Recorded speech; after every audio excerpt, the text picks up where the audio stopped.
Assalamualaikum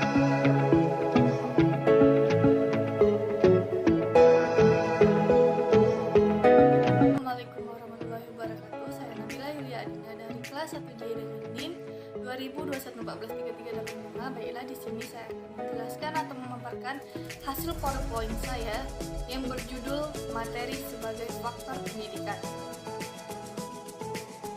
Subtema 1. Pengertian materi pendidikan. 2. Cakupan materi pendidikan. 3. Pembidangan pendidikan berdasarkan materi pendidikan. Materi sebagai faktor pendidikan merupakan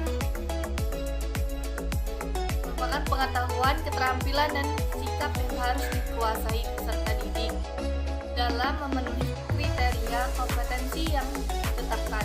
Materi yang ditentukan untuk kegiatan pendidikan hendaknya materi yang benar-benar menunjang tercapainya standar kompetensi dan kompetensi dasar, serta tercapainya indikator.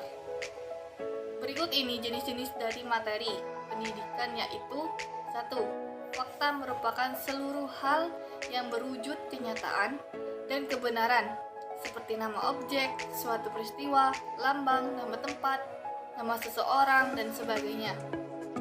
2. Konsep adalah segala yang berwujud pengertian baru yang muncul dari hasil pemikiran seseorang, seperti definisi, pengertian, hakikat, inti, dan sebagainya. 3. Prinsip merupakan pokok utama yang sangat penting, seperti dalil, rumus, adagium, postulat, dan hubungan antar konsep. 4. Prosedur adalah langkah sistematis dalam mengerjakan aktivitas dan kronologi suatu pendidikan.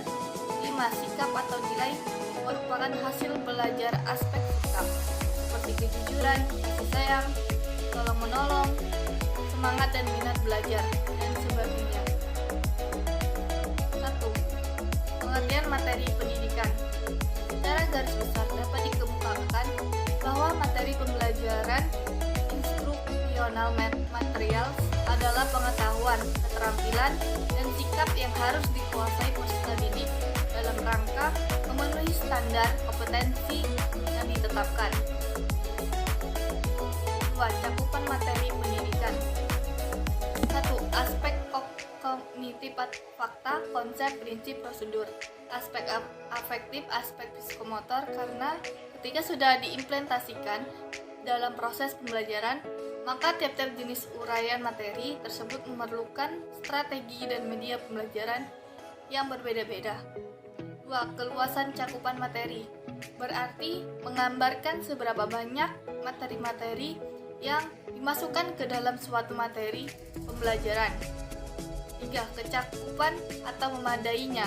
Cakupan materi juga perlu diperhatikan.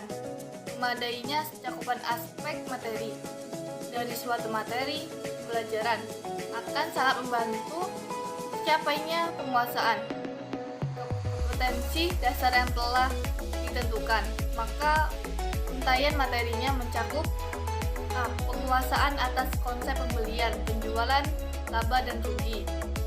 B. Rumus menghitung laba dan rugi jika ketahuan pembelian dan penjualan. C. Penerapan atau aplikasi rumus menghitung laba dan rugi. 3. Pembidangan pendidikan berdasarkan materi pendidikan. Pendidikan biasanya berawal pada saat seorang bayi itu dilahirkan dan berlangsung seumur hidup.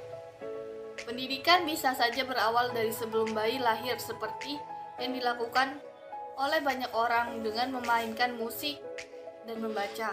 Kepada bayi dalam kandungan dengan harapan ia akan bisa atau mengajar bayi mereka sebelum kelahiran. Bagi sebagian orang, pengalaman kehidupan sehari-hari lebih berarti daripada pendidikan formal. Seperti kata Mark Twain, saya tidak pernah membiarkan sekolah mengganggu pendidikan saya. Anggota keluarga mempunyai peran pengajaran yang amat mendalam, seringkali lebih mendalam dari yang disadari mereka. Walaupun pengajaran anggota keluarga berjalan secara tidak resmi. Mungkin itu saja yang dapat saya sampaikan.